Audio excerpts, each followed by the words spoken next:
JP, anong mga tulay ba ito at gaano kabigat na traffic ang inaasahan kapag nagkasabay-sabay ang konstruksyon?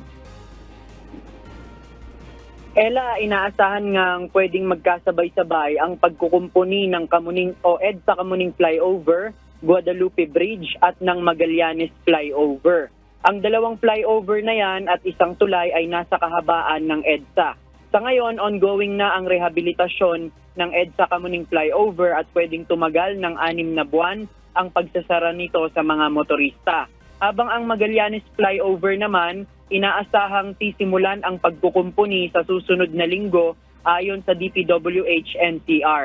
At ang Guadalupe Bridge naman ay posible sa third quarter ng taon. Pero ayon sa MMDA, wala pa yang eksaktong petsa. Patitibayin ang mga tulay na ito bilang paghahanda sa The Big One. At oras na magsimula ang konstruksyon, ilang bahagi ng kalsada ang kakailanganing isara sa mga motorista. Ayon naman sa Metropolitan Manila Development Authority o MMDA, pag-aaralan nila ang mga traffic scheme na pwedeng gawin para hindi tumukod ang matinding traffic.